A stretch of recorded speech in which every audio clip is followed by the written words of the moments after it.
ini ada Bu Novita. Selamat siang Bu Novita. Halo, selamat siang. Maaf ya Bapak Ibu, saya off cam lagi di rumah. Maaf Iya. nih backsound-nya agak-agak berisik. Iya, tenang, aman luar aja. biasa, aman. Yang penting bisa belajar ya kita. Yes, betul. Nanti juga bisa disimak kembali recordingnya ya Pak. Iya, ya? kalau yang buta, ya nanti Yang kalau yang butuh, butuh recording nanti. kan kita akan kirimkan. Oke. Pak Franky juga sudah hadir. Selamat siang Pak Franky. Selamat siang Bu Arum. Ya. Wow, semangat sekali nih suaranya nih. Ya. Libur ya Pak ya? Libur, betul libur. Oke, hari ini. siap. Kita masih menanti yang beberapa yang akan hadir. Baik, terima kasih. Oke. Ada ini Pak Moman Trianda. Iya Bu, selamat siang Bu Arum. Selamat siang. Ya, Bu. Sedang di rumah kah nih ini? Iya Bu, lagi munggahan, jadi Iya. Sama ikut keluarga ya? Miki. Untung diizinin sama Pak Miki. Makasih Pak Miki. Ya, sama-sama Pak. Luar biasa. Tenang aja, yang penting kita bisa upgrade diri, dapat ilmu baru ya dari Pak Tanjung. Iya, Bu Arum. Iya. Ini Pak Nur audionya belum on kayaknya ya? Atau sudah nih? Ya, belum Bu. Oh, sudah. Masih. Oh iya. Udah ya Bu. Sudah Ya, nih, mohon sudah maaf nih, Bu. on. Lagi Iya. kebetulan lagi di perjalanan Oh. di kereta. Semoga lancar perjalanannya Pak. Sedang ke kampung halaman kah? Di mana Bu? Sedang menuju kampung halaman atau sudah kembali lagi dari kampung halaman atau ada perjalanan bisnis? Ya, ini perjalanan mau pulang kampung Bu. Oh, pulang kampung. Semoga Sekalian libur lancar. panjang. Sekalian libur ya Pak ya? Iya Bu, lumayan lah beberapa hari libur. Iya, Jadi, sekalian libur panjang kan. untuk Iya, tengok betul. sekalian libur betul Pak Miki. Iya. Makanya tetap harus belajar ini Pak Miki. Iya, So, karena semangat, tetap semangat. iya, zaman sekarang kita harus tetap belajar, upgrade ilmu baru kan. Kalau nggak pasti ketinggalan. Betul, Pak. Yes, oke. Tetap semangat Pak, mudah-mudahan lancar perjalanannya. Oke, sudah jam 14:10, Pak Miki dan Pak Fahrudin sudah siap, kita akan sampaikan materi pada depan ya. Iya. Oke, ya kita mulai saja. Assalamualaikum warahmatullahi wabarakatuh. Salam sejahtera, penuh keberkahan untuk kita semua, Bapak dan Ibu, peserta virtual learning session pada hari ini, hari Rabu 22 Maret 2023. Dan materi hari ini tentunya juga menarik dan insya Allah bermanfaat bagi kita semua. Temanya Master NLP in Leadership dan Teamwork Development. Dan narasumbernya masih sama dengan pakar NLP, Pak Fahrudin Tanjung. Assalamualaikum Pak Fahrudin. Waalaikumsalam Ibu Arum, selamat siang semuanya. Selamat siang Pak. Ini sudah libur-libur tapi sebanyak juga nih ya yang butuh ilmu ini ya. Iya, Bapak Ibu yang belum hadir di Zoom ini nanti bisa menyimak, atau yang sudah hadir ingin menyimak kembali bisa akan disampaikan recordingnya oleh Pak Miki nantinya. Baik, Pak Fahrudin Tanjung ini adalah seorang founder dan owner of aktualisasi, Director of Bubuk Counseling, Master Trainer, Hipnotis, Instructor, dan author. Baik, tanpa berpanjang kata, kita akan lanjut atau terus ke materi yang akan disampaikan oleh Pak Fahrudin Tanjung. Silakan, Pak. Oke, baik Bapak dan Ibu semuanya. Terima kasih banyak untuk hari ini. Begitu ya. Baik, Assalamualaikum warahmatullahi wabarakatuh. Selamat siang, salam sejahtera untuk kita semua. Salam Om Swastiastu, Namo Buddhaya, salam kebajikan. Semoga Bapak dan Ibu yang hadir pada siang hari ini, sorry ya, masih kebawa sering malam nih Pak Miki. Ya, Bu Arum, jadi masih malam hari ini. Iya. Sudah kebiasaan ya. Oke, baik ya.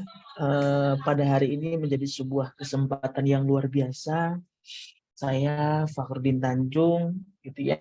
Saya sebagai seorang trainer dari Neo NLP Society Indonesia yang akan membawakan tentang Master Neuro Linguistic yang kita akan tujukan untuk leadership ya, dan membuat suatu tim yang oke dan mengembangkan ya bakat-bakat ataupun ya kondisi-kondisi dari seseorang itu sendiri untuk mencapai aktualisasi diri yang luar biasa. Oke, sebelum kita bahas lebih lanjut, saya perlu memberikan sebuah pengantar terlebih dahulu untuk Bapak dan Ibu. Gitu ya. Saya perlu tekankan bahwasannya keilmuan NLP ini adalah suatu keilmuan yang cukup besar. Gitu ya. Keilmuan yang sangat luas. Gitu ya. Nah, ketika kita berbicara terkait dengan keilmuan NLP, maka kita akan berbicara terkait dengan Neuro Linguistic Programming. Kita akan berbicara bagaimana cara kerja otak manusia, cara kerja saraf manusia. Kita akan berbicara bagaimana manusia itu berkomunikasi, ya, menyampaikan, gitu ya. Nah, itu akan kita memberikan sebuah pemrograman. Harus ingat, Bapak dan Ibu, ya, yang membuat manusia itu bisa berubah karena mindset-nya. Yang membuat manusia itu bisa berkembang karena pola pikirnya. Maka dengan hal itu, ketika kita berbicara tentang ilmu NLP ini, ibarat kita berbicara tentang kehidupan kita sehari-hari. Apa itu, Pak Anjo? Yang mana apa yang kita lihat, apa yang kita dengar, dan apa yang kita rasakan, ini akan terstimulus. Kita akan berbicara kepada sebuah kondisi stimulus dan respon dari kehidupan manusia. Ya. Dengan hal itu, ya, ketika kita akan menggunakan nantinya tentang keilmuan NLP ini untuk melakukan diri kita bisa membentuk tim yang oke, diri kita bisa melakukan ya memimpin sebuah perusahaan yang luar biasa, itu butuh ya kekuatan diri yang luar biasa. Maka apa nih yang perlu kita rubah dulu? Ini dia. Yang perlu kita rubah di dalam suatu kehidupan ini adalah cara berpikir. Dulu yang wajib kita rubah. Bagaimana? Kita harus ingat, membentuk suatu tim itu yang akan merusak tim itu adalah cara berpikir orang-orangnya.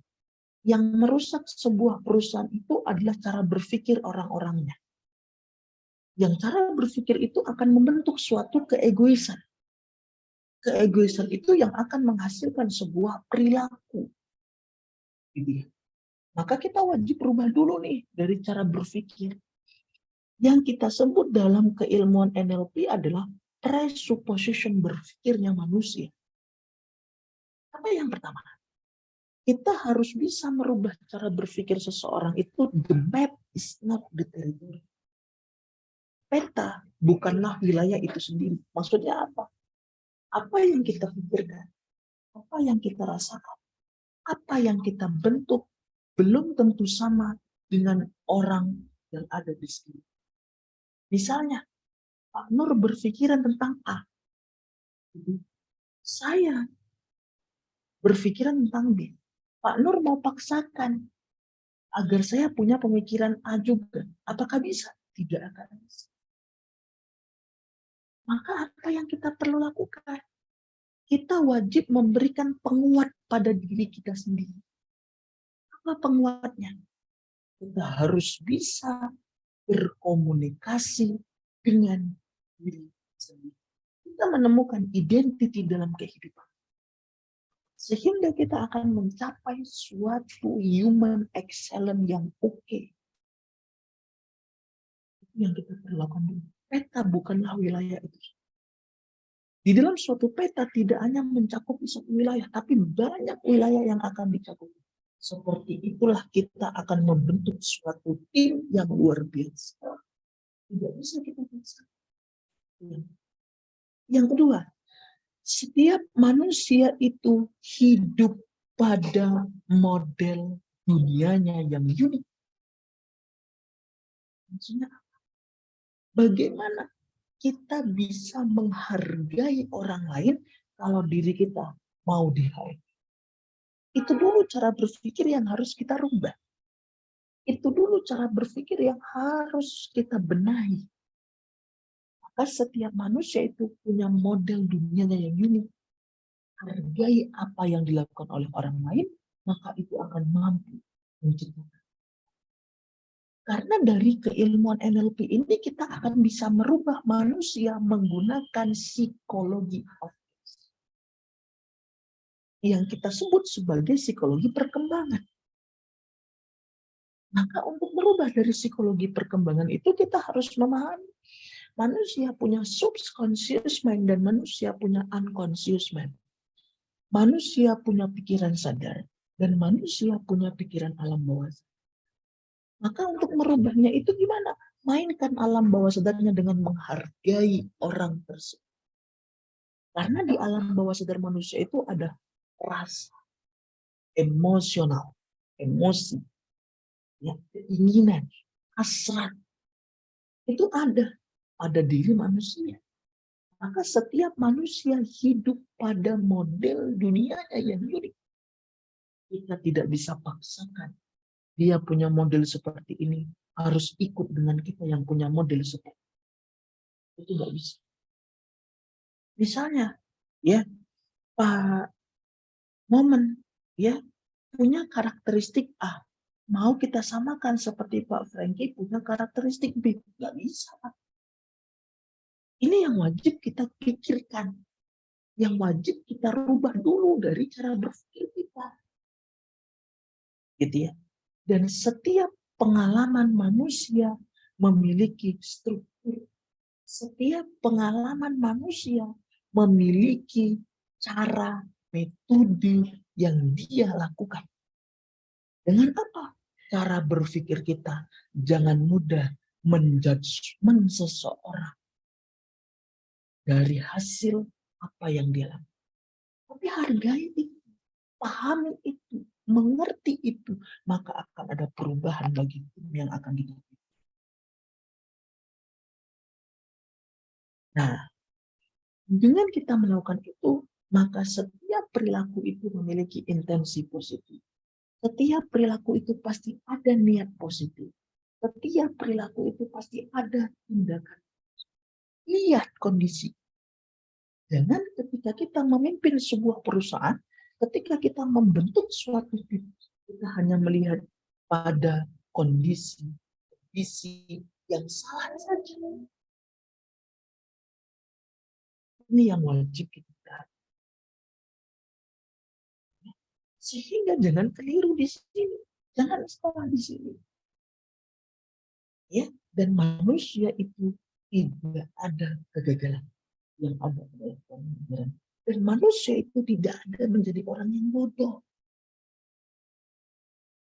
Maka perlu kita memahami setiap karakter dari orang yang kita pimpin. Dari tim yang kita bawa. Perhatikan kondisi itu, maka akan ada perubahan yang terjadi. Nah, ketika kita sudah berhasil merubah cara berpikir ini di dalam sebuah tim, di dalam ya sebuah kondisi kita memberikan suatu motivasional, ya kita sangat perlu melakukan ya meta model atau ya kita memberikan role model. Pak Tanjuk, Ya, Pak. itu slide-nya tidak di slideshow ya, biar lebih besar, lebih enak dibaca. Gimana, Pak?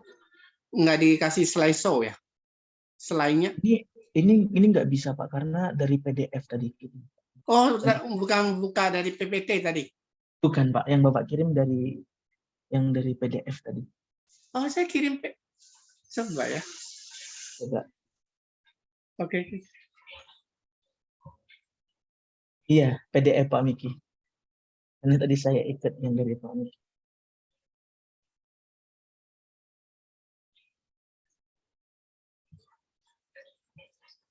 Kita lanjutkan dulu Pak Miki. Oke, ya. Kita membentuk ya di dalam suatu tim itu, di dalam kita memimpin sebuah perusahaan, kita membuat yang namanya role model. Artinya apa? Ya, artinya role model itu adalah seseorang yang kita dapat jadikan sebuah teladan baik. Seseorang itu kita jadikan seseorang yang kita contoh dari apa? Pola pikir maupun perilaku yang dia lakukan. Kenapa? Ini yang akan membantu memberikan stimulus dan memberikan sugesti untuk seseorang itu mencapai human excellence. Ya, kita harus tahu manusia mendapatkan informasi dari apa yang dia lihat. Manusia mendapatkan informasi dari apa yang dia dengar. Dan manusia mendapatkan informasi dari apa yang dia rasa. Saya ganti ke PPT terlebih dahulu. Boleh.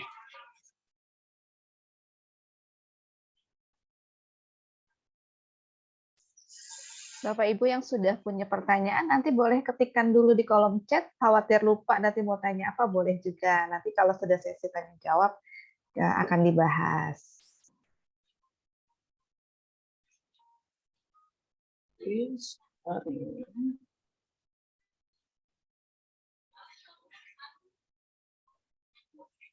Oke, sudah bisa nih. Oke, Karena ya. tadi ikut Lanjutkan. yang Pak Miki kirimkan yang pertama tadi, Pak. Izin maaf sebelumnya.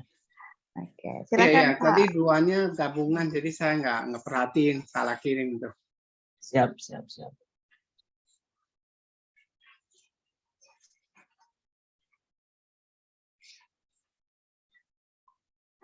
Oke.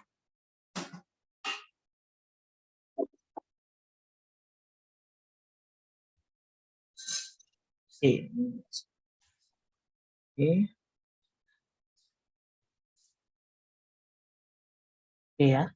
Sudah kelihatan ya Pak Miki ya? Aman ya Sudah. Pak? Sudah, kita lihat. Oke. Ya. Sini dulu.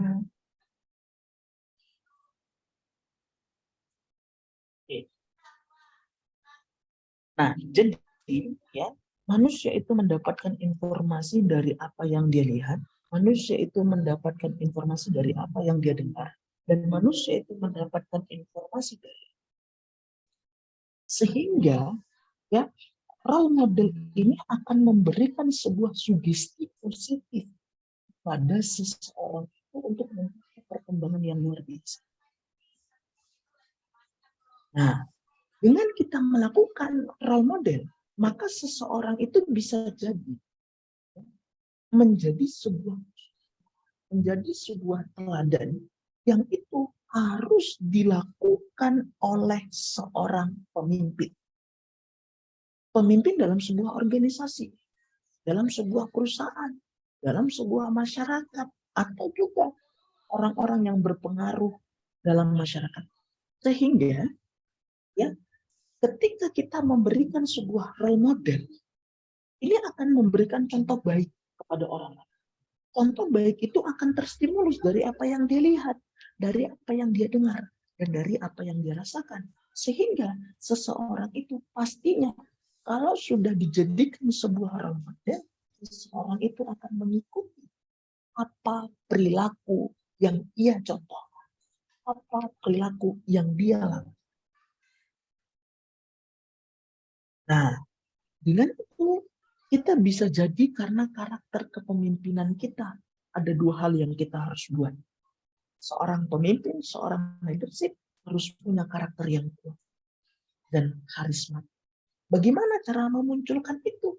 Kita perhatikan cara berperilaku kita dan cara akan ada di akhir bagaimana cara berkomunikasi. Maka dengan hal itu, begitu ya, pentingnya role model ini akan apa? Kita tahu, akan kita mengerti, agar kita paham terkait apa tujuan hidup kita. Yang kedua, kita akan membuat karakter yang kuat karena kita punya patching and leading, kita punya anchoring, kita punya penjangkaran emosi. Penjangkaran emosi ini kita letakkan kepada sesuatu yang membuat kita bahagia. Jangkaran emosi itu kita lakukan agar kita melihat sesuatu yang bahagia. Maka hidup kita membuat karakter. Dan role model ini akan lebih mengenali tentang diri kita sendiri. Kita mengenali siapa Anda, apa tujuan hidup Anda, dan apa yang sudah Anda lakukan. Kenali kondisi itu, pahami kondisi itu. Nah, dengan kita melakukan pada kondisi itu dan seorang itu,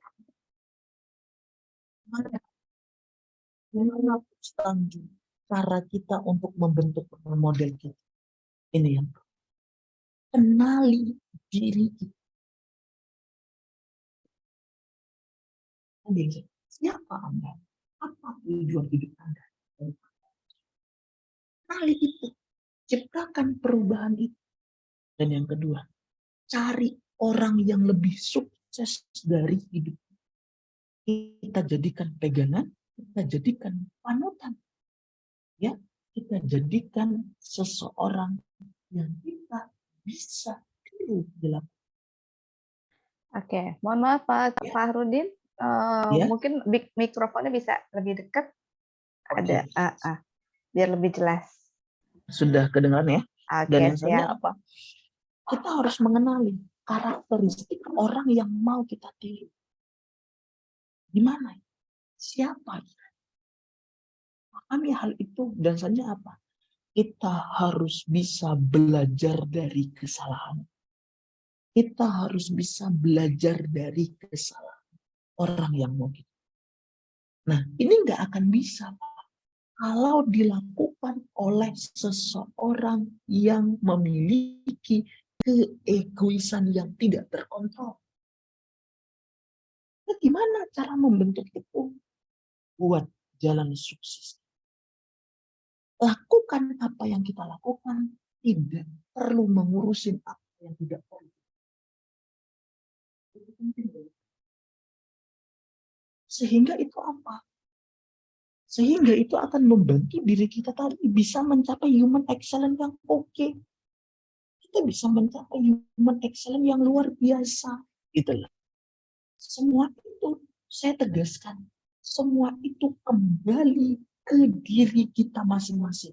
Kita tidak bisa mengintervensi orang lain. Kita tidak bisa menyalurkan ego kita untuk orang lain. Jangan sampai. Maka dengan hal itu, kalau kita sudah terjadi problem, kita sudah terjadi masalah, kita sudah terjadi kondisi yang tidak bisa kita elakkan, hidup itu perlu melakukan reframing. Seorang pemimpin perlu melakukan reframing. Apa itu? Gitu ya. Ya. Reframing itu adalah pemaknaan ulang. Ya, pemaknaan ulang yang kita harus lakukan agar bisa tergantikan dari kondisi negatif kepada kondisi yang positif. Apa maksud positif dari perilaku apa yang ingin kita. Nah, dengan hal itu, di dalam konsep reframing kita punya prinsip. Gitu ya. Kita punya prinsip. Prinsipnya apa? Ya, prinsip itu kita harus pegang ada 6 langkah. Yang pertama, ini untuk kita bisa melakukan pemaknaan ulang dalam hidup kita. Biar hidup kita itu lebih tenang. Biar hidup kita itu lebih enjoy. Ya, di situ yang akan mencapai sebuah perubahan yang luar biasa. Yang pertama, kita identifikasi dulu apa perilaku yang ingin kita. Dengan apa? Ya, evaluasi terhadap apa perilaku yang kita lakukan selama ini. Gimana caranya? Bapak dan Ibu boleh ambil duduk santai, nafas yang dalam, buang dari mulut secara perlahan. Ya. Ini berkomunikasi. Ini ngomong sama diri sendiri. Wahai diri, apa yang saya bentuk diri, apa yang menjadi saya diri, itu perlu kita lakukan waktu. Agar apa? Hidup kita ini tenang, hidup kita ini enjoy. Dan sebenarnya apa? Kita panggil bagian tubuh kita yang kita sebut dengan alam bawah sadar untuk memberikan jawaban yang positif pada kehidupan. Memberikan jawaban yang sangat menyenangkan pada kehidupan kita. Dan tuliskan apa yang menjadi tujuan positif kita dalam berkehidupan. Tuliskan apa yang menjadikan positif dalam kehidupan kita untuk kita berbuat. Ya, ini perlu kita kembangkan. Ini perlu kita hadirkan. Agar hidup kita ini nggak senang. Agar kita dalam memimpin ini tetap enjoy. Agar ketika kita memimpin ini dalam kondisi yang terbaik. Dan kemudian apa? Panggil bagian kreatif pada diri kita. Lakukan apa yang kita lakukan untuk efektivitas kita. Dengan tujuan. Maka saya di sini ingin mengajak sama Bapak dan Ibu. Boleh kalau mau dilakukan, mau tidak juga nggak apa-apa. Tuliskan apa yang menjadi keinginan kita selama 5 tahun ke depan. Lihat itu, rasakan itu, bentuk perilaku kita dari itu. Maka hidup kita ini bisa berubah. Dan selanjutnya, hadirkan perilaku yang kita jauhi dari sebuah kondisi yang membuat kita emosi. Lakukan refleksi. Dan di dalam sebuah proses kita mengembangkan suatu keilmuan NLP untuk memimpin sebuah perusahaan, untuk mencapai suatu goals, untuk menciptakan suatu visi yang tinggi. Perhatikan cara berkata dan berpikir kita. Ini yang kita harus bentuk dulu. Perhatikan dulu. Rasakan dulu. Ya. Ketika kita belum punya kemampuan, ya, ketika kita belum punya sesuatu yang luar biasa, maka ya jangan sampai kita berpikir bahwa kita tidak bisa. Ketika Bapak dan Ibu berpikiran, saya gagal, saya bodoh, saya nggak bisa, maka itu yang akan semakin mempersulit hidup kita dalam berpikir. Jangan pernah hadirkan pikiran yang membuat kita katakan gagal. Jangan pernah hadirkan dalam pikiran kita, kita membuat diri kita terjatuh. Itu bisa. Karena apa yang kita pikirkan, itu yang akan membentuk budaya kerja. Itu yang akan menstimulus kondisi dan situasi di ruang lingkup kerja kita. Jangan sampai keliru di sini. Ini perlu. Karena dari kita memikirkan hal yang buruk, maka budaya kerja dan situasi dan kondisi di kerjaan buruk. Itu pasti. Dan apa? Dan kita sebagai seorang pemimpin, kita mau membentuk tim yang luar biasa. Jangan berhenti untuk belajar. Ketika kita berada di posisi yang nyaman, jangan pernah menganggap diri kita paling hebat, Pak. Jangan sampai kita berhenti untuk belajar. Jangan sampai kita menganggap orang lain itu enggak ada. Semakin kita memiliki pikiran itu, maka siap-siap untuk kita semakin terjatuh. Dan sebenarnya apa? Belajar dari orang. Pengalaman kita, kekuatan kita. Menjadi sumber pelajaran utama. Belajar dari keberhasilan dan dari kesalahan. Terbuka terhadap masukan. Tujuan utama dari masukan orang lain itu adalah ibarat sebuah hadiah yang berupa sebuah petunjuk yang akan membantu kita untuk kita bisa berkembang. Hargai proses daripada hasil. Hargai apa yang kita lakukan. Dengan kita menciptakan apa yang menjadi goals kita. Apa yang menjadi bentuk itu. Tadi yang saya katakan, ayo, mari tuliskan apa yang menjadi goals kita selama 5 tahun. Ini agar kita bisa berpikir sesuai dengan apa yang akan kita capai. Berpikir terhadap apa usaha yang akan kita buat. Dan yang terakhir, berani mengambil resiko dalam bertindak. Jangan pernah ada lagi pikiran, saya takut gagal, saya nggak bisa, saya gagal, saya ini, saya ini. Semakin kita memikirkan itu, maka siap-siap diri kita akan mudah dijengkali oleh orang.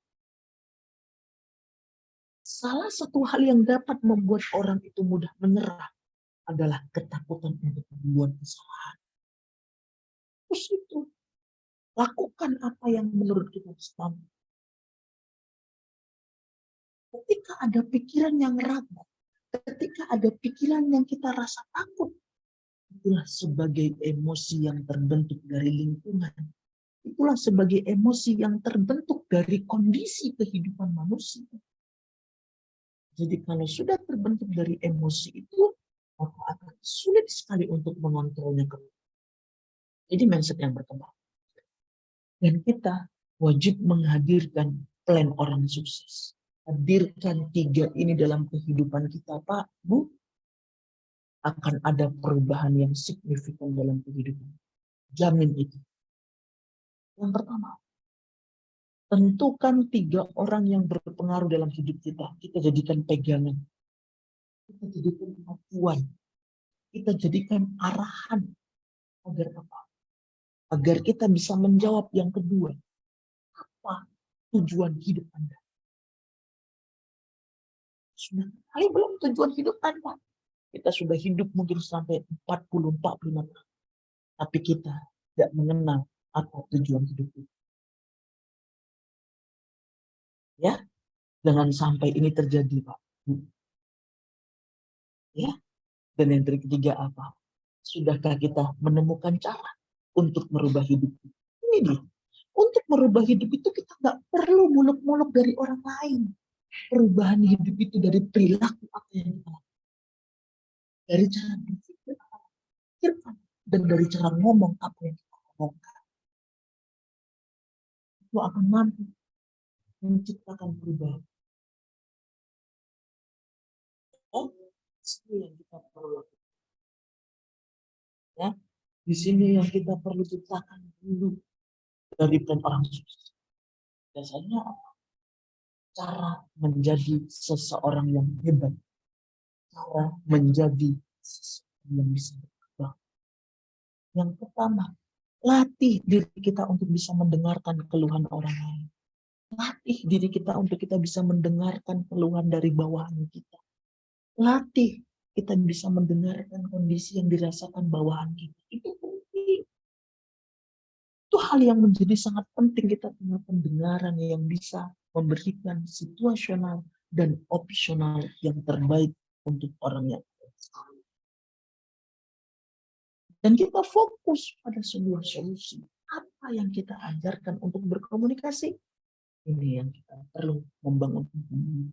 Bangun dengan metode patching and leading, matching and mirroring. Kita membangun suatu kecocokan, kita membangun suatu kesamaan dari apa yang akan kita. Dan yang ketiga, mengawali, menyapa, dan mengakhiri dengan baik dan benar. Ya, ketika kita berhadapan dengan karyawan, ketika kita berhadapan dengan orang lain, dengan bawahan kita, dengan tim kita, awali dengan kondisi yang bahagia.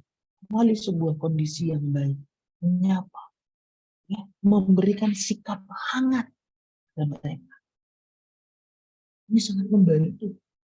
Dan kita bisa membaca bahasa tubuh itu jauh lebih baik. Membaca bahasa tubuh itu dari apa? Dari perilaku yang dia muncul. Kita harus cerna, kita harus punya sensori. Kita kita punya kepekaan indrawi, kita lihat, oh kondisi orang ini masih punya masalah. Apa masalah? Dekati secara persen, bukan di muka umum. Dan kita menghadirkan cara berpikir, ya, berpikir lebih luar biasa. Nah, di sini yang kita lakukan, ya, untuk bisa mencapai kondisi-kondisi yang berubah. Nah, ya, misalnya berpikir pada satu titik, menghadirkan pemikiran yang lebih luas, menghadirkan pemikiran yang lebih secara keseluruhan.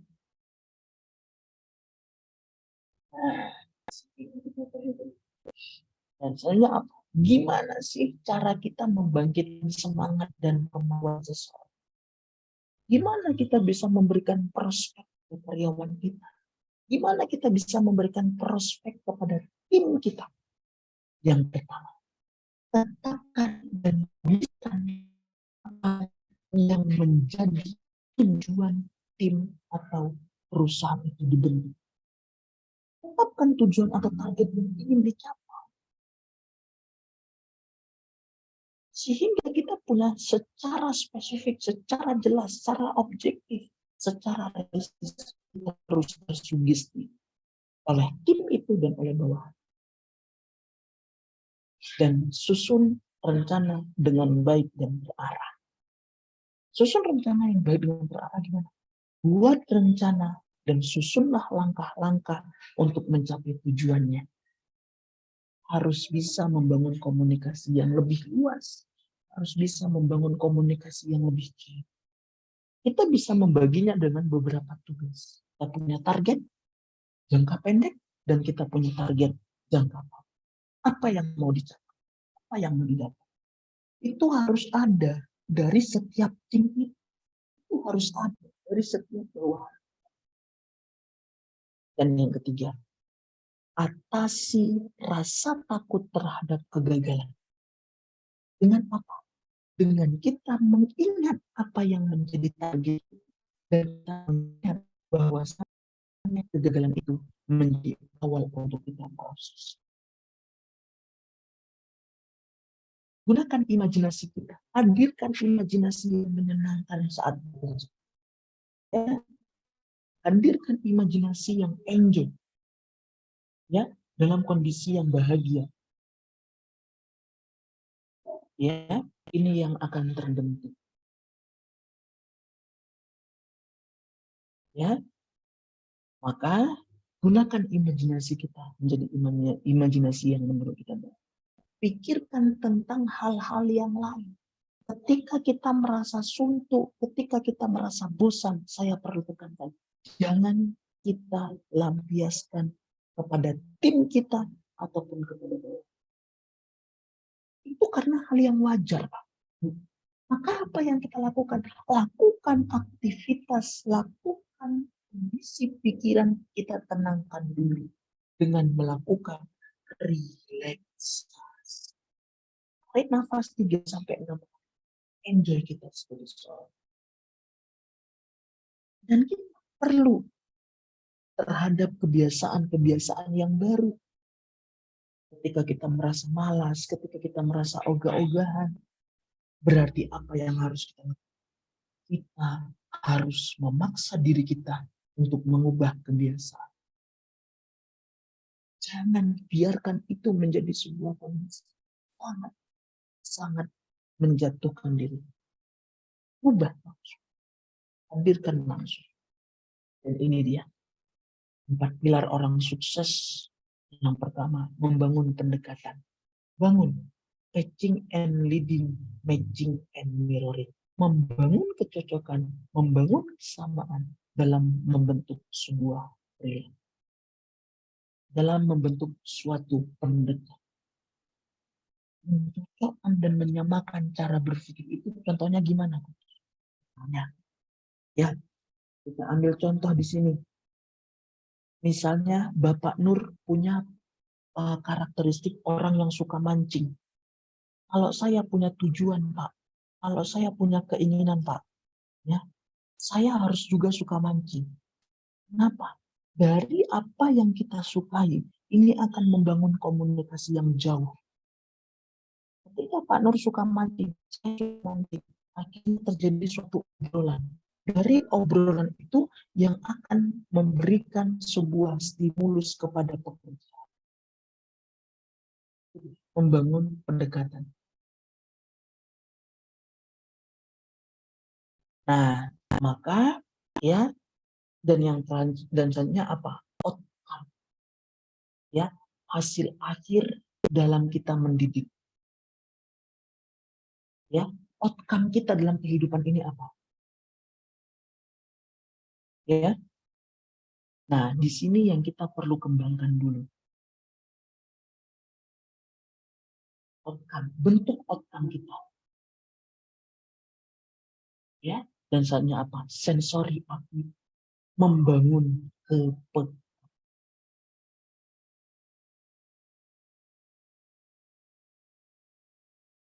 ya, itu dia, membangun kepekaan indrawi kita. Ketika kita membangun suatu kepekaan indrawi itu, maka akan berhasil memberikan sebuah stimulus secara perlahan. Dan hidup itu harus memiliki perilaku yang fleksibel. Behavioral flexibility. Memiliki perilaku yang fleksibel. Ya, nah, dari kita memiliki perilaku yang fleksibel, hidup itu akan lebih enak, Pak. Dengan karyawan pun komunikasinya lebih enak. Menyampaikan SOP-nya pun lebih enak. Kalau kita bekerja hanya mendulukan ego kita, maka kita tidak akan suka. Dan akhirnya apa? Tim itu akan hancur. Dan apa lagi? Jadi ya, cara menangani mental block. Yang pertama, kita harus bisa menata ulang cara. Tadi, lakukan mindset berkembang. Seseorang itu sering sekali menghadapi sebuah mental. Ya, seseorang itu sering sekali merasakan sebuah kondisi mental block. Maka ulang cara berpikir. Andaikan pikiran-pikiran yang berubah. Ya, dan yang kedua, fokus pada masa depan. Cara yang harus kita lakukan adalah membuat mapping, buat map-nya dalam pikiran. Tanamkan dalam pikiran kita adalah, ya, the map is not the territory. Dari the map is not the territory ini, kita bisa menghadirkan sebuah kondisi yang jauh lebih berbeda.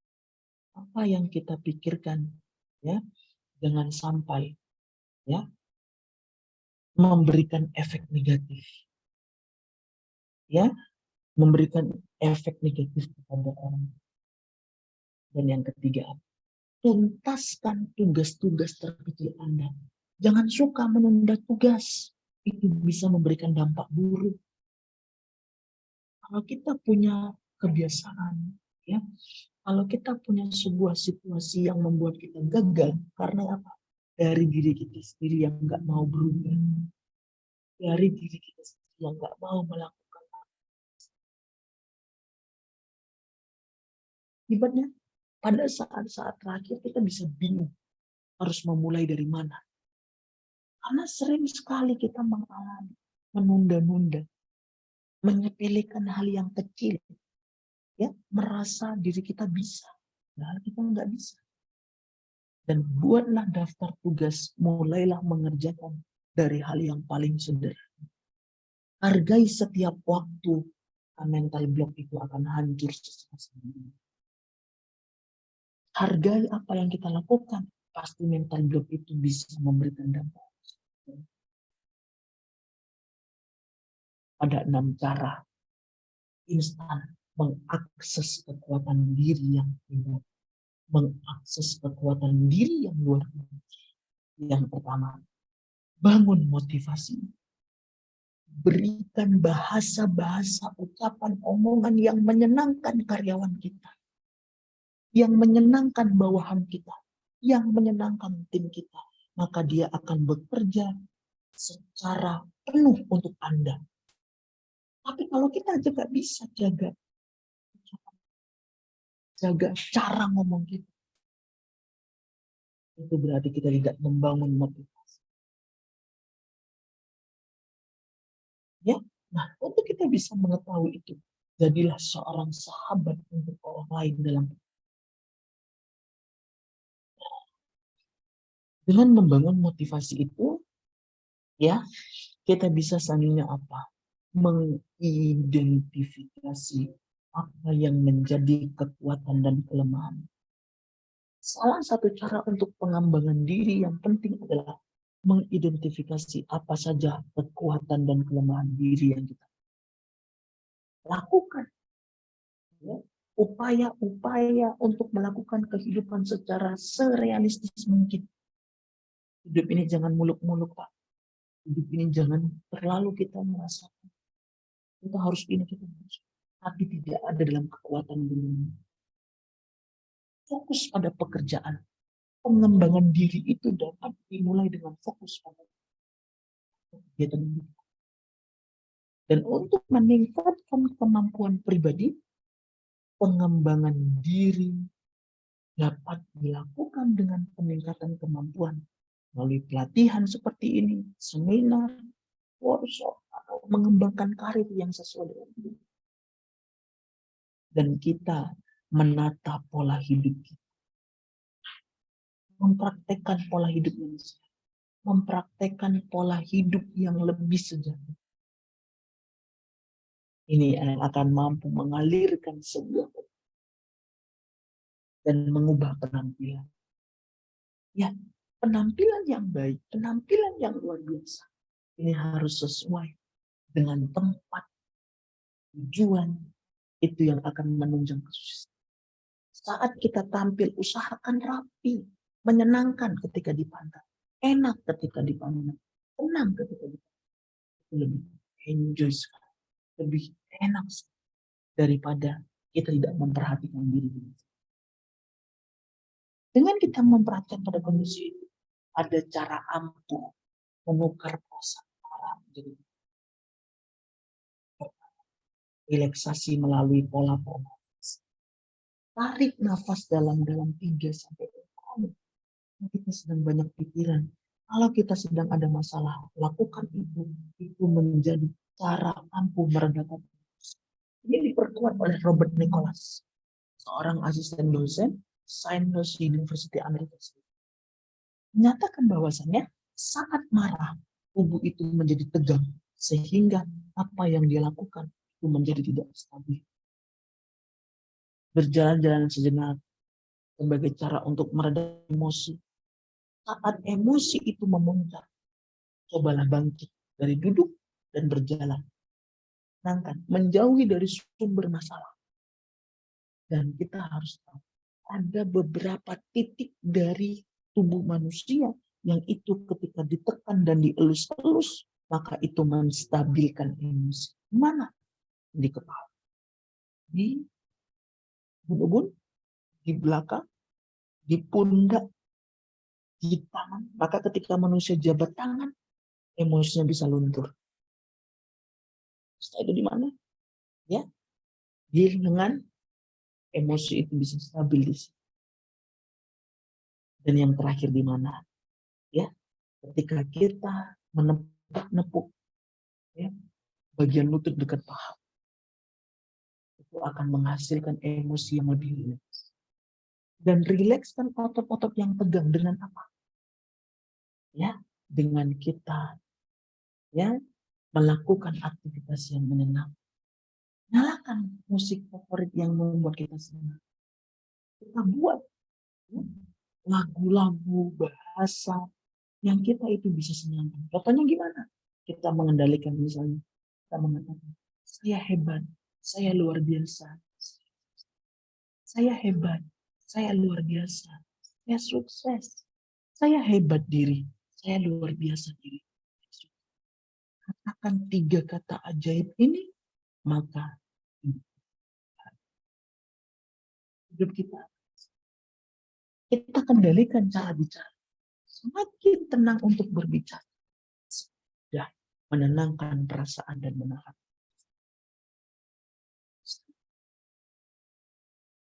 Semua ini terbentuk dari diri kita. Ya. Dan selanjutnya, teknik memvibrasi diri. Teknik memberikan penguat untuk orang lain. Teknik memberikan sebuah situasi emosi yang baik sama orang lain. Ya, yang pertama, praktekkan introspeksi positif. Yang kedua, bergaul dengan orang-orang yang berpikir positif. Stop perilaku. Hindari apa hal-hal yang menjadi pengurasan energi. Hindari itu, jauhi itu, tinggalkan. Ya, dari lingkungan itu sangat mampu memberikan sebuah stimulus, memberikan sebuah kondisi yang sangat luar biasa. Dan apa yang saya aneh, senyumlah, tersenyum pada karyawan, kepada apa yang kita pimpin, kepada situasi apa yang kita rasakan. Ya, senyum. Dan yang kelima, untuk memberikan vibrasi diri, berpakaian baik, berpenampilan baik, nyaman, enjoy, tenang. Dan ketika kita sudah melakukan itu, ini dia. Bagaimana kita mengelola pikiran kita, mengelola perasaan kita, menjadi fisiologi tubuh yang luar biasa. Menjadi sebuah kondisi tubuh yang oke. Nah, cara yang harus kita lakukan adalah 4 hal untuk mengelola pikiran, untuk mengelola perasaan, dan untuk mengelola kondisi tubuh. Kita harus memahami pikiran kita, memahami perasaan kita, dan memahami tubuh kita. Jangan dipaksa tubuh itu. Jangan dipaksa pikiran itu. Jangan dipaksa perasaan. Semakin kita paksa, semakin sulit untuk terkontrol. Dan yang kedua, sadar. Kita sadar. Apa yang kita lakukan, apa yang kita perbuat, apa yang kita bentuk, ini menjadi kondisi yang berbeda-beda. Kalau kita membuat kondisi bahagia, maka akan terbentuklah bahagia. Kalau kita membuat kondisi yang tidak bahagia, maka akan terbentuklah kondisi yang tidak bahagia. Simpelnya di sana.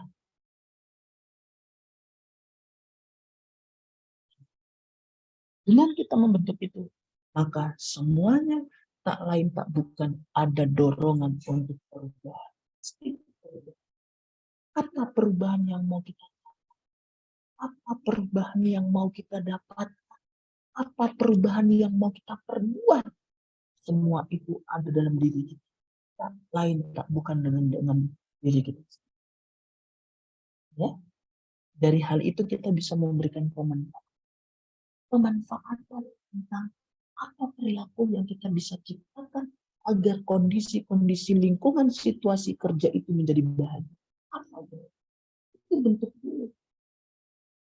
Nah, dari kondisi itu kita memahami setiap karakteristiknya, memahami setiap kondisinya, kita memahami setiap komunikasi yang dibangun oleh tim kita, oleh bawahan. Itu harus ada. Nah, dengan kita melakukan pada kondisi ini, kita mengelola stik kita mengelola ini. Nah, kita perlu melakukan ini. Apa ini, Coach? Yang pertama, kehidupan kita itu harus mengalami dulu, Pak.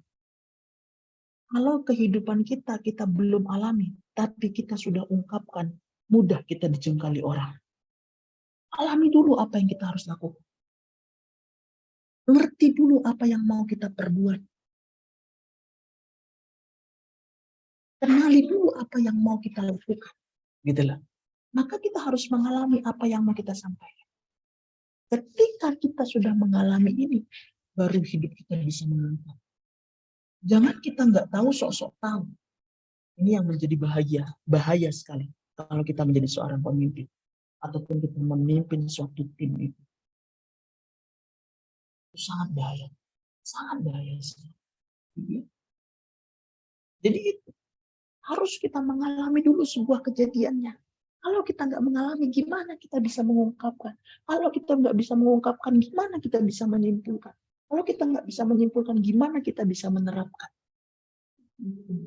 Maka kita harus bisa mengalami dulu apa yang mau kita lakukan. Baru kita bisa mengungkapkan apa yang mau kita lakukan. Dari kita bisa mengungkapkan apa yang mau kita perbuat, simpulkan apa yang mau kita munculkan dalam hidup.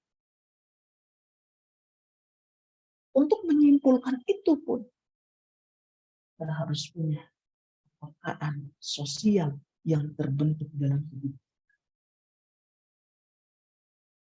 Kepekaan apa yang kita lihat dari kondisi nyata.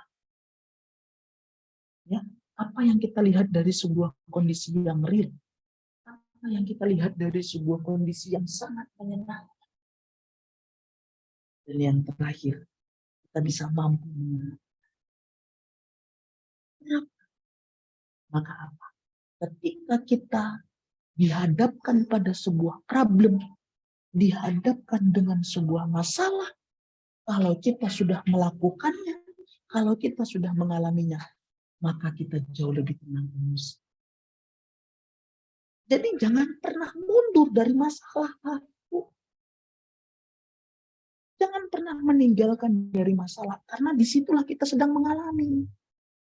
Karena dari masalah itu pasti, di lain waktu, di kesempatan lainnya, itu pasti akan terjadi. Percaya deh sama saya. Misalnya kita hari ini mengalami masalah A, saya yakin 2 bulan, 3 bulan, sampai kapanpun kita akan mengalami apa yang sama. Tapi kalau kita sudah mengalami, kita menerima, kita mengerti, maka akan mudah untuk mengalami kehidupan. Enak banget, Bu, hidup ini kalau kita sudah mengalami kondisi yang senang. Manusia itu kan tertekan karena dia nggak bisa mengendalikan emosinya. Pemimpin itu tertekan karena dia tidak bisa mengendalikan emosinya. Tim itu hancur karena dia tidak bisa mengendalikan emosi tim itu.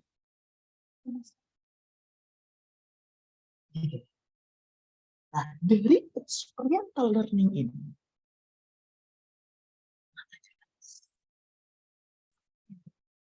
ini dia cara menjadi seorang master di bidang apa?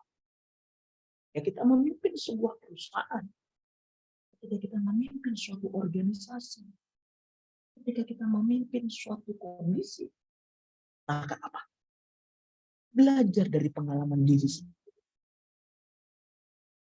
Makanya, kalau kita ditegur orang, kalau kita dinasihati orang, terima Pak.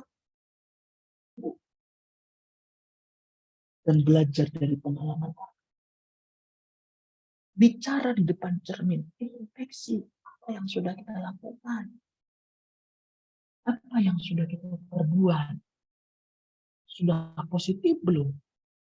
Sudah bahagia belum? Bicara kepada siapapun.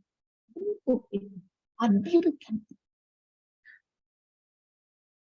Sehingga diri kita ini jauh lebih bicara selagi kita berkendara. Bicara selagi kita senang, enjoy. Dan bicara. Terima yang kita harus. Kembangkan yang harus kita. Dari hal ini, maka ya, kita perlu melakukan hal-hal yang seringnya adalah ya, kita harus menghadirkan introduction kehidupan kita ini, harus sering menyapa orang, memperkenalkan diri. Begini, untuk kita memperkenalkan diri ini, kita nggak perlu memberitahu tentang siapa sebenarnya diri kita kepada orang yang tidak pernah tahu tentang kita. Kita menyampaikan, kita berkomunikasi, itu harus jelas, itu harus bisa, ya, tidak ada terjadinya suatu miskom. Poin utama, poin kedua, poin ketiga, apa yang mau kita bangun? Dan di sini teknik dan cara menggunakan public speaking untuk kita menjadi seorang, untuk kita menjadi memimpin suatu tim, ya, maka apa yang kita perlu lakukan? Kalau kita sedang bicara, kalau kita sedang berkomunikasi, ya, kita gunakan, kita stimulasi, ya, kita bayangkan, kita ajak karyawan itu untuk membayangkan apa yang terjadi di masa yang akan. Nah, tujuan dari seorang leadership itu hanya dua, empowerment dan motivasional. Dia yang bisa memberikan motivasi dan dia yang bisa memberikan penguat terhadap orang yang dia pilih. Maka masuk ke dalam sebuah situasi masa depan yang akan dia ciptakan. Masuk ke dalam sebuah situasi masa depan yang tidak. Dan ya, seseorang itu tidak paham dengan kita. Gagal sekali jadi seorang. Dan kita punya direct suggestion. Kita punya bentuk sugesti. Sugesti itu apa yang kita bentuk? Yang menyenangkan. Yang membuat happy. Yang membuat enjoy. Kata-kata yang membuat relax.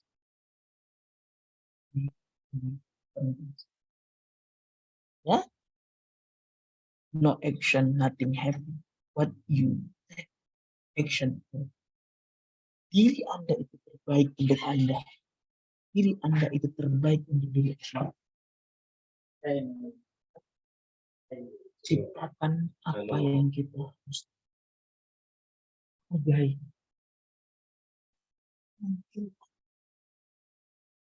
Ini yang akan mampu membawa sebuah perubahan dan perubahan. Mungkin sampai di sini kita diskusi nih, Bu Arum. Sepertinya tadi sudah ada yang bertanya.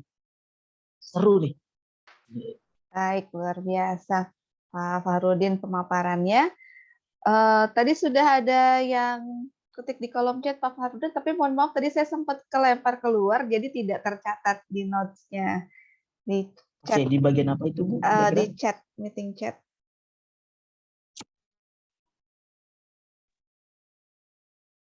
Ada tadi dari Pak Moman ya? Tadi Pak Moman. Ada? Moman Trianda. Atau saya kirim ulang? Atau Boleh. Pak Moman mau ada dari buka Bapak Moman. Oh ya, untuk buka interaktif? audio boleh. Silahkan Pak Moman. Ya, terima kasih Bu Arum. Ya. Pak Fahrudin, seperti yang dijelaskan tadi, bahwa manusia kan punya karakteristik yang unik ya, berbeda-beda. Nah, bagaimana untuk praktisnya, tingkatnya kita agar semua karyawan itu disiplin, ikuti aturan. Bagaimana caranya Pak ya, yang praktis gitu? Oke, baik Pak. Pertanyaan yang sangat bagus sekali ya dari Pak Moman. Ya, kita pahami Pak, manusia itu punya karakteristik yang berbeda-beda. Manusia itu ya memiliki latar belakang juga yang berbeda-beda, memiliki kebiasaan-kebiasaan yang berbeda-beda. Dan kebiasaan itu yang akan membentuk dari karakter. Maka gimana sih cara kita agar supaya karyawan itu mampu mengikuti aturan-aturan perusahaan gitu ya Pak Moman ya, Pak Moman ya, mengikuti sebuah SOP dari perusahaan itu dengan metode yang rileks, enak gitu ya. Nah, yang pertama Pak, jalin komunikasi ke setiap karyawan. Dengan apa? Membangun patching and leading, matching and mirroring, mencocokkan, menyamakan persepsi antara perusahaan dengan kami. Itu penting. Jangan sampai perusahaan maunya A, tapi karyawan nggak mudeng maunya C. Problem. Masalah itu jadi. Kan begitu. Maka bangun dulu. Matching and mirroring, matching and leading. Bangun dulu kecocokan, bangun dulu kesamaan, bangun dulu keselarasan antara kita misalnya sebagai seorang HRD-nya gitu ya, sebagai seorang HR-nya, sebagai seorang pemimpinnya, bangun keselarasan terhadap semua karyawan itu. Itu cara untuk membangun sebuah persepsi. Contohnya gini, Pak Moman adalah orang yang suka main sepak bola. Saya, Pak, mau nawarkan bisnis dengan Pak Moman. Saya kalau mau mempengaruhi Pak Moman, saya nggak bisa, Pak. Ujuk-ujuk tiba-tiba saya datang, saya pengaruhi, nggak akan masuk. Karena kita nggak pernah ketemu. Kita nggak pernah kenal. Maka apa yang harus saya lakukan? Saya harus ngobrol dulu dengan Bapak. Ngobrolnya apa? Saya harus suka main bola juga. Ketika saya suka main bola, Pak Moman suka main bola, akhirnya terjadilah komunikasi. Dan ketika sudah terjadinya suatu komunikasi, saya punya tujuan tadi, mau bawakan bisnis. Saya bisa pengaruhi Bapak dari komunikasi melalui bola. Jadi kita bangun dulu kecocokan, kita harus menyelami dulu. Kita harus mengerti dulu persepsinya. Yang pertama. Yang kedua, pahami apa yang menjadi kebutuhan semua. Ya, pahami itu dulu. Mengerti itu dulu. Kepekaan tadi, kepekaan indera kita. Manusia itu karena karakternya simpel, karakteristik audio, karakteristik video, karakteristik insting. Dari 3 ini kita bagi. Tadi kita sudah menyamakan persepsi itu dengan matching and mirroring, matching and leading. Contohnya lagi, ambil contoh. Kita menggembala bebek, Pak. Bebek yang baru kita gembalai pasti harus kita giring untuk dia tahu jalan pulang. Tapi kalau bebek itu sudah lama kita gembalai, bebek itu tahu jalan pulangnya sendiri. Seperti itulah dalam dunia kerja. Dia harus tahu dulu. Dia harus masuk dulu. Kita harus dulu. Bapak nggak bisa paksakan orang itu langsung paham dengan metodenya perusahaan. Karena manusia juga punya cara berpikir yang dia bisa cerna. Bapak juga nggak bisa paksakan, kamu harus ini ya, kamu harus ini ya. Tidak. Apa yang menjadi SOP, itu yang menjadi perhatian yang cukup. Sudah melakukan pada kondisi itu. Karena enak, Pak, antara kita dengan karyawan. Antara kita pimpinan dengan bawahan. Antara kita orang HR dengan karyawan. Enak komunikasi. Tidak melencang-lenceng bahasa. Karena kita sudah menjalin komunikasi tadi. Kita sudah membangun keselarasan tadi. Kita sudah membangun kesamaan tadi. Maka enjoy. Nah, itu kira-kira Pak. Hadirkan Pak budaya kerjanya yang positif. Kita pahami, di dalam suatu budaya kerja itu, ada orang yang membawakan dampak negatif. Pasti. Nah, kalau ada satu orang yang membawakan dampak negatif, apakah seseorang yang kita tunggal? Enggak dong. Dekati orang yang membawakan negatif itu. Misalnya begitu. Maka pahami, ngerti itu. Itu kira-kira Pak Moman dari saya, Pak. Baik, sudah terjawabkah Pak Moman? Sudah, Bu. Terima kasih, Pak Oke, Mahrudin. baik, Siap, terima Bapak. kasih. Yuk, Bapak Ibu yang lain, ada yang ingin disampaikan kembali atau ada yang ingin dikonsultasikan? Dipersilahkan langsung buka audionya saja. Oke, jadi memang komunikasi dengan karyawan, menjalin komunikasi itu penting sekali ya Pak Mahrudin ya, antara leader dengan karyawannya ya.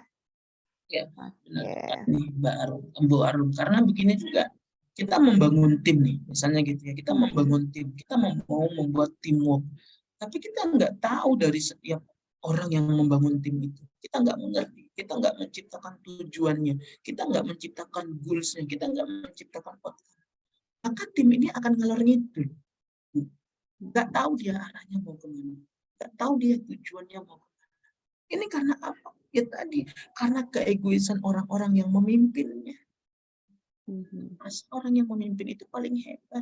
Karena orang yang merasa memimpin itu paling luar biasa, padahal tidak.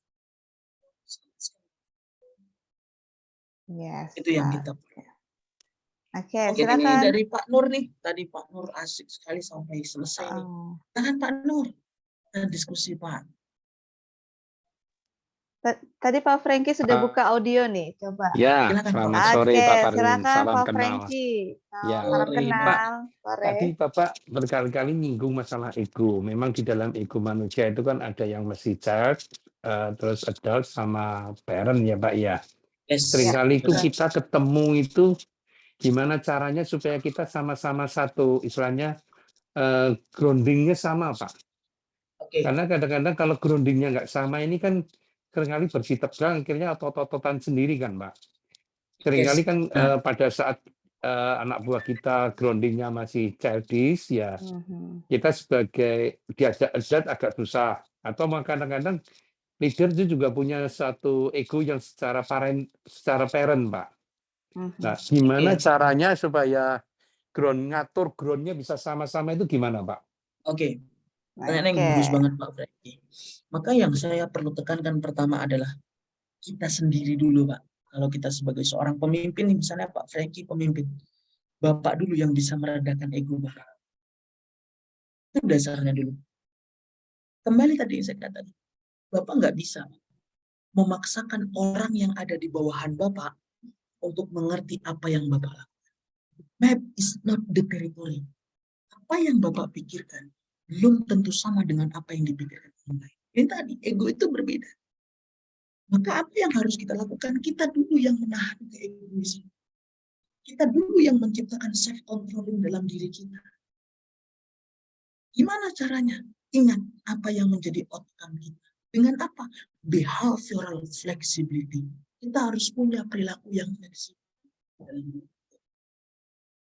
Behavioral flexibility ini akan mampu menekan ego itu. Nah, behavioral flexibility itu dikenal dengan apa? Bapak harus mengenali siapa diri Bapak, apa tujuan Bapak, dan apa yang sudah Bapak. Ketika Bapak sudah bisa menciptakan self-controlling dalam kehidupan Bapak, saya jamin 100% Bapak mudah dengan yang lain. Kenapa? Karena Bapak bisa menyelami dulu terkait dengan apa karakter yang dirasakan oleh bawahan. Tapi kalau Bapak masuk nih, Bapak sebagai Bapak Franky yang punya karakter A, yang ini ternyata karakter A ini nggak bisa diterima oleh bawahan Bapak. Bapak mau paksakan, nggak bisa Pak, hancur tim Bapak. Bapak mau paksakan kepada karyawan kita, karyawan Bapak, hancur karyawan Bapak. Mereka akan melakukan aktivitas yang tidak bisa mencapai outcome.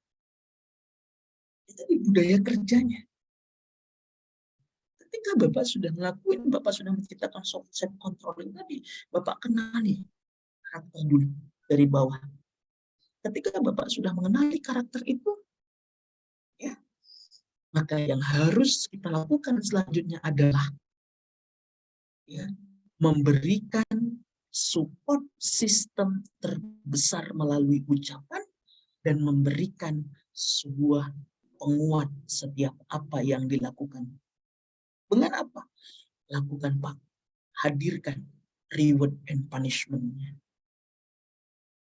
Reward and punishment itu akan mampu membangun keselarasan yang bagus antara atasan dan bawahan, antara tim, kepala tim dengan tim. Nah, semua itu dimulai dari diri kita. Nggak bisa kita paksa orang lain, Pak. Bapak mau mengintervensi nih. Bapak hadirkan motivator hebat, sekalipun dengan motivator hebat, mereka nggak akan. Kenapa? Karena udah seperti itu karakteristiknya mereka. Nah, mereka akan terbentuk ketika Bapak menghadirkan budaya kerja yang behavioral flexibility. Budaya kerja yang memiliki perilaku yang fleksibel. Dalam artian apa? Bukan fleksibel, bukan semena-mena terhadap SOP, tidak ya. Kan itu SOP tetap akan dijalankan. Proses budaya kerja, proses situasi dan kondisi dari kerjaan itu perlu diperhatikan melalui perasaan. Itu kira-kira Pak Franky. Oke, bagaimana Pak Franky? Thank you Pak, clear dan komplit Pak. Thank you. Oke, luar biasa. Ya, silahkan Pak Nur, mungkin tadi sudah disebut Pak Farudin atau masih di perjalanan, masih sulit untuk. Atau Ibu Novita tadi nih, silahkan Ibu. Nah, ya Bu Novita, silahkan Bu. Ya, untuk saya sementara cukup Bu Arum dan Pak Miki. Oke, baik. Di sini juga ada Ibu Maharani. Ada yang ingin ditanyakan, Ibu? Belum memungkinkan kali buka. Oh ya, Silakan. silakan Ibu. Silakan. Iya, salam kenal Mbak Arum Hmm. dan Coach Fahrudin ya. Ya, saya sebenarnya ada pertanyaan sedikit di saya. Saya masuk ke sebuah perusahaan yang saya baru masuk ke sebuah perusahaan. Kemudian di situ saya dapatin kondisi timnya sangat demotivasi, Pak. Jadi sangat demotivasi karena top leadernya saya bilang orang yang paling tinggi di perusahaan tersebut memiliki seperti leadership yang memiliki ego yang tinggi dan cenderung menuntut tim saya ini sangat bekerja sesuai keinginan beliau gitu. Kalau tidak mungkin dia marah atau apa sehingga tim tersebut saya dapati masih sangat terdemotivasi. Kemudian saya masuk dan saya juga masih tahap penyesuaian dengan tim leader yang di perusahaan ini gitu. Jadi saya masih tahap penyesuaian dan pertanyaannya bagaimana cara saya untuk membangkitkan motivasi tim saya tersebut sementara saya sendiri masih dalam tahap penyesuaian gitu Coach Fahrudin. Mungkin itu saja Pertanyaan yang cukup menarik Terima sekali. kasih Bu Maharani. Silakan Pak. Siap. Karena begini Bu, kita sedikit bahas ya. Tadi kan demotivasi gitu ya. Demotivasi itu kan sesuatu yang kita terkadang kerja itu merasa lelah gitu ya. Kadang kita itu kayak sering malas-malasan gitu ya. Kita mau ngelakuin aktivitas di kantor aja udah nengok pimpinan aja udah nggak mood banget nih gitu ya. Udah nggak enjoy banget nih kayak begitu. Maka yang harus kita lakukan adalah yang pertama, Bu Maharani, kita harus tahu dulu apa tujuan kita bekerja. Itu dulu. Rasakan itu dulu. Mengerti itu dulu. Pahami itu dulu. Kalau kita sudah mengerti apa tujuan kita untuk bekerja, maka ya kita mengembangkan apa yang menjadi formula terbaik kita untuk membangun komunikasi. Dengan apa? Ini dia, Mbak Ibu Maharani. Jangan lupa Bu, berterima kasih sama diri sendiri. Pejamkan mata, tutup matanya, berterima kasih. Ini kalau kita udah mengetahui ya, apa tujuan hidup kita ya. Kalau kita nggak mengetahui apa tujuan kerja kita, apa tujuan hidup kita, bingung nanti. Ngeblank nanti, nggak tahu rasanya. Ya, ketika kita sudah mengenali apa tujuan kita untuk bekerja, kita berterima kasih sama Mas. Ketika kita sudah berterima kasih sama diri sendiri, sekarang ciptakan Ibu Maharani, apa outcome yang kita perlu lakukan. Apa outcome, apa tujuan, apa goals yang mau kita capai. Nah di sini, Ibu Maharani nggak usah pedulikan dulu terhadap sebuah karakter pemimpinnya tadi. Yang penting apa? Ibu Maharani bekerja secara spiritual. Ketika itu, Ibu Maharani di sini yang harus bisa berani untuk memulai, ya, untuk menghadirkan sebuah budaya kerja yang jauh lebih baik. Ya, budaya kerja yang jauh lebih enjoy dengan bawahan kita. Itu harus muncul. Ciptakan outcome-nya, ciptakan goals-nya tadi. Ibu Maharani, bawahan ibu, bawahan ibu, itu ciptakan dulu goals-nya. Dan ketika itu, bangun satu visi dengan membangun kesamaan berpikir Ibu Maharani dengan tim itu. Maka ketika ibu sudah ngelakuin ini, maka ibu nggak peduli lagi dengan apa yang ibu rasakan dari yang tidak memberikan. Itu kira-kira ibu. Maka kenal dulu apa tujuan kita untuk bekerja. Gitu. Oke, terima kasih Coach. Baik. Ya. Oh iya, ini tadi tuh ternyata di kolom chat sudah ada dari Pak Nur. Iya, ada dari Pak Nur nih. Saya mau tanya. Saya mau tanya bagaimana kalau kita merubah pemikiran atasan kita yang selalu merendahkan bawahan. Ya. Nggak bisa, Pak. secara utuh, ya, dari pimpinan itu, gitu ya. Kita bisa merubahnya dari hasil apa? Kita nggak bisa mengintervensi. Kita nggak bisa memberikan marah-marah, nggak bisa. Tapi berikan hasil pekerjaan yang terbaik menurut Anda. Berikan hasil pekerjaan yang membuat perusahaan itu bisa bangga. Itu dulu. Kalau memang kita anggap apa yang kita lakukan salah, apa yang kita lakukan ini merasa terus terjadi problem, kalau kita nggak menerima, pikiran kita nggak menerima, perasaan kita nggak menerima, oke? Bicarakan sama HRD. Itulah fungsinya. Orang-orang CSR itulah fungsinya. Kita sejalin suatu tim. Jangan sampai kalau udah ada masalah seperti ini, HRD aja nggak tahu. Kita sulit mau ngadunya kemana. Bingung mau ngadunya kemana. Itulah fungsinya seorang HR tadi. Gitu ya. Dia akan bisa menampung itu. Ya. Tetapi benar-benar apa yang Bapak Nur lakukan ini udah sesuai dengan SOP. Kalau belum sesuai dengan SOP ya jelas Pak Nur langgar. Saya apa adanya. Tapi kalau sudah sesuai dengan SOP tapi masih disalahkan, obrolkan dengan HR. Oh, ini kita nggak bisa mengintervensi pimpinan. Malah kita bisa jadi dipecat. Kan begitu. Kalau kita udah merasa benar, kita udah jalankan sesuai SOP, kita sudah jalankan sesuai kerjaan kita. Jangan takut. Jangan ngerasa takut. Itu solusi. Kalau dari saya. Tapi kalau dari saya meminta, kalau dari partner minta untuk intervensi dengan pimpinan nggak bisa. Sulit. Sangat sulit sekali. Nah, Pak Miki ini sebagai pimpinan kira-kira pernah Pak dikomplain dari bawahan kira-kira Pak?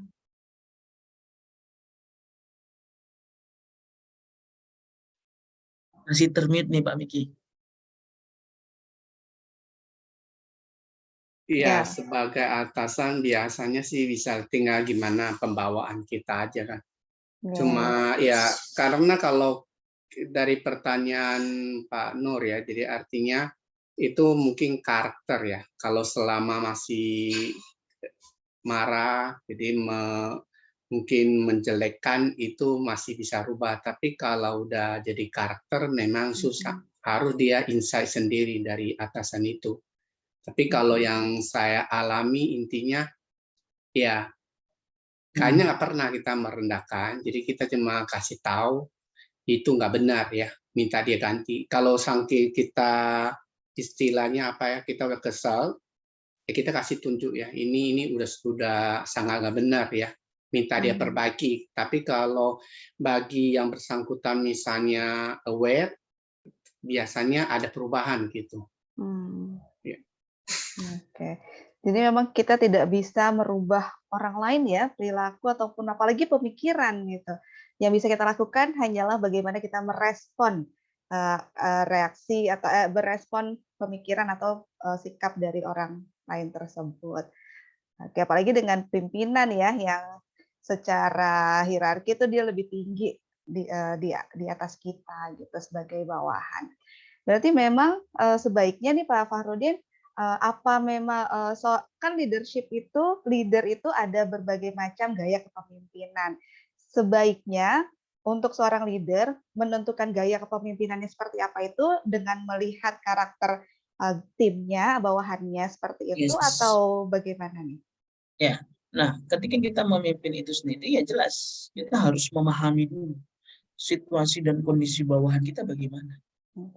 Kalau kita asal dalam hal memimpin, kita nggak mengerti dari kebutuhan, dari situasional, dari kondisi bawahan, itu cukup rumit. Akhirnya apa? Kita sebagai pimpinan punya goals A. Kita punya goals A ini, kita punya goals yang besar. Tapi kita nggak memperhatikan situasi dan kondisi yang dirasakan. Sulit untuk tercapai. Sangat sulit. Karena kita sebagai pimpinan nggak bisa bekerja sendiri. Itu juga terbatas. Betul. Nah, jadi harus memperhatikan dulu tuh situasionalnya. Harus memperhatikan dulu tuh karakteristiknya. kondisinya dari bawah itu gimana.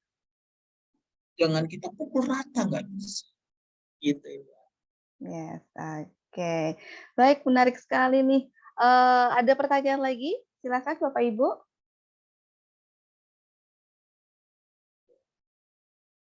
Oke. Kita sampai dengan jam berapa Pak Miki? 2. Jam 2. Jam 2 tadi kita mulainya, Pak. Jam 4, sorry. Jam 2 kita mulai, ya. Ingatnya 14. Iya, ini masih ya, panjang waktunya Bapak Ibu, Silakan, ayo, boleh Silakan bagi yang mau berkonsultasi sharing atau diskusi. mau ya. Sharing atau boleh. berdiskusi. Ya mungkin Bapak Ibu di sini ada yang mungkin ada kendala dengan bawahannya atau karyawannya yang milenial. Nah, itu juga isu juga tuh ya, isu terkini juga tuh bagaimana memimpin generasi milenial gitu yang kalau diterapkan dengan gaya baby boomers mungkin ya, kalau Pak Miki ini masuknya baby boomers atau Gen X atau Gen Y nih. Ya, itu Perbatasan. gimana tuh? Perbatasan X dan baby Perbatasan. Dan itu juga cukup ada gap ya Pak ya. Iya. Untuk memimpin anak-anak yang Gen Z ya, Gen Y ini ya, gitu. Pak Farudi, mungkin ini lanjutan dari pertanyaan Pak Nur yang mungkin saya tambahin supaya lebih komprehensif. Jadi kan tadi Pak. kan pertanyaan intinya kan atasan menjelekkan bawahan, ya kan. Jadi itu kadang-kadang memang mungkin bawahannya kan ya kerjanya kurang atau memang kurang bagus lah, kurang perform ya. Tapi kalau misalnya kita sebagai bawahan ya menghadapi bos lah, pimpinan tertinggi, itu kalau misalnya meeting itu hewan-hewan di kebun binatang keluar itu. Gimana itu kalau menghadapi kayak gitu pimpinan yang tertinggi? Kadang ngomongnya kasar. Iya, gitu, kasar gitu. Kadang mau memaki bawahan, memaki itu, terkadang gini dan sebagainya. Nah, ini yang kita sangat prihatin gitu ya. Ini menjadi suatu kesalahan yang cukup fatal kalau pemimpin misalnya ngelakuin. Nah, kalau memang ini benar-benar terjadi pada situasional kita dan kita ternyata tidak menerima itu, kita bisa melapor. Dalam artian apa? Ya, kita bisa melapor itu ya, kita nggak usah muluk-muluk deh ke polisi, enggak. Tapi coba laporan itu kepada ya dari HR tadi, gimana tanggapannya, situasionalnya. Karena kalau kita sudah merasakan pada kondisi yang seperti itu, kerja itu merasa nggak enak banget. Kita bekerja aja udah malas, kita udah ngerasain. Karena memang dari diri kita nggak bisa lagi menerima dan nggak bisa mentolerir itu.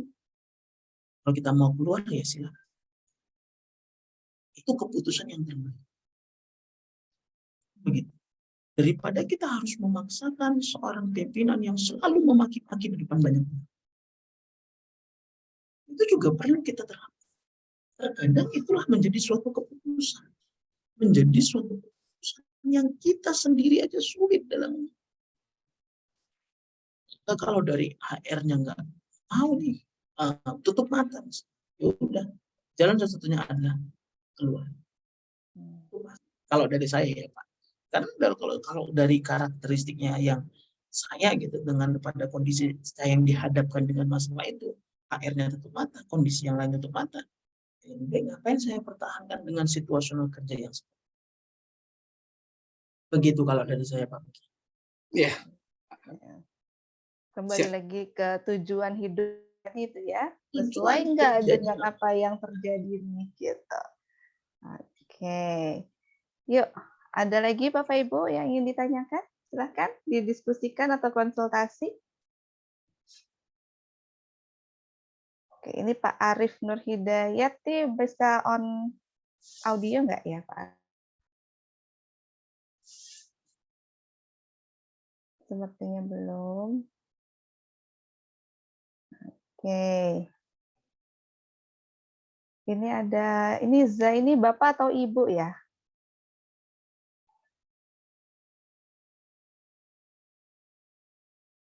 Oke.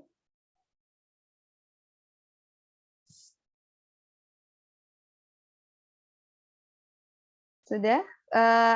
Sudah selesai? Sudah tidak ada yang ditanyakan nih? Kalau nggak ada mungkin ini kita bisa closing statement aja ya, mungkin dari Bu Arum atau Pak Tanjung ada Oke. closing statement. Oke, silakan Baik, Pak Fahrudin. sedikit ini ya Bapak Kita dan closing Ibu. statement. Siap. Saya ingin memberikan suatu penegasan bahwasannya keilmuan NLP itu adalah suatu keilmuan yang kita lakukan dalam kehidupan sehari. Tak lain tak bukan semuanya akan mengatur dari mulai cara kita berpikir, akan mengatur dari mulai cara kita ngomong, akan mengatur dengan ya untuk cara kita berperilaku. Dan saya perlu tekankan, semua perubahan itu tak lain dari diri kita. Tidak bisa dipaksa oleh apa. Tidak bisa diintervensi oleh apa. Kalau diri kita menolak, itu nggak bisa dimenang. Sehebat apapun kita, semotivator Meridiana pun sekalipun, kalau diri kita sendiri menolak, maka tidak akan bisa. Mungkin sampai di situ, semoga apa yang kita dapatkan hari ini menjadi manfaat dan luar biasa untuk diri kita, dan kita bisa terus laksanakan dalam kehidupan. Terima kasih dari saya. Mohon maaf kalau ada yang salah. Selamat menunaikan. Assalamualaikum warahmatullahi wabarakatuh. Waalaikumsalam warahmatullahi wabarakatuh. Terima kasih Pak Fahrudin Tanjung. Pak Miki ada pesan-pesan atau ada pengumuman? Silahkan. Ya, cukup. Mungkin ini sebelum nanti saya tambah sepakat kata ya. Mungkin Bu Arum dari segi NLP juga kan ada tambahan untuk kita semua? Ya. Tambahan dari saya sedikit aja sih, karena tadi yang sudah disampaikan oleh Pak Fahrudin Tanjung itu sudah sangat banyak sekali, sudah masuk ke dalam intinya. Yang ingin saya tekankan di sini yang 4 pilar tadi, tetapkan outcome atau tujuan Anda dalam hidup maupun dalam pekerjaan, lalu kemudian aktifkan semua sensorinya, indrawinya, dan ciptakan juga building raponya, bangun kesamaan, lalu kemudian ambillah sikap yang fleksibel dalam proses. Tujuannya tetap tidak tergoyahkan, tapi prosesnya bisa lebih fleksibel. Dan semua itu dilakukan untuk mencapai tujuan atau goals yang ingin dicapai. Itu saja Pak Miki, Pak Fahrudin Tanjung, dan Bapak Ibu semua. Pak Miki ada pengumuman? Ya, mungkin saya tambah dikit ya. Jadi kalau pengumuman nanti di grup aja ya. Jadi siap. gini, terkait dengan tadi juga Bu Arum singgung ya masalah milenial, Gen X dan sama baby boomer ya. Jadi intinya begini, kaitan dengan topik hari ini sebenarnya intinya kita susah ya merubah orang gitu ya. Apalagi memang termasuk yang udah generasi baby boomer ya, itu memang udah sebenarnya katakan udah terbentuk ya itu karakternya ya. Yang bisa kita hanya istilahnya tunjukkan atau suatu perilaku atau sikap yang kita bisa tunjukkan ya, dengan harapan dia bisa menjadi insight ya. Itu kalau dari level yang katakanlah generasi X ke atas ya. Kalau untuk generasi yang kayak Y, Z itu kita juga susah ya memaksakan, kadang-kadang mereka berontak gitu. Jadi kita kembali lagi kita harus bisa kasih contoh atau sebagai model ya. Meskipun kita pribadi tanda kutip nggak murni seperti itu, tapi kita harus kasih contoh dalam konteks tertentu supaya mereka mau berubah ya.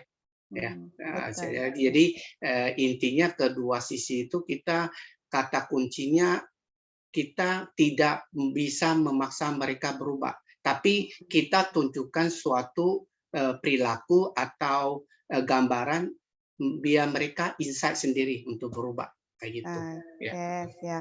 Intinya dalam organisasi ataupun perusahaan itu kita tetap membutuhkan yang namanya generasi Y dan Z itu, karena mereka cepat, instan, sat kerjanya, tapi butuh juga orang-orang dari generasi di atasnya, generasi milenial maupun generasi baby boomers untuk kebijaksanaan, pengalaman kerja dan lain sebagainya, gitu. Kebijaksanaan ya terutama ya, Mbak. Bapak Iya. Ibu ya. Oke, dan pastinya jangan berhenti terus upgrade diri, belajar karena zaman itu berkembang, teknologi, budaya juga berkembang, jadi harus terus update nih ya Bapak Ibu ya. Terus ikuti virtual learning session-nya HR Wiki, nanti kita akan ketemu lagi di kelas selanjutnya. Terima kasih Bapak Ibu semua. Selamat sore, salam hangat untuk keluarga. Assalamualaikum warahmatullahi wabarakatuh. Oke, selamat sore teman-teman. Salam sehat.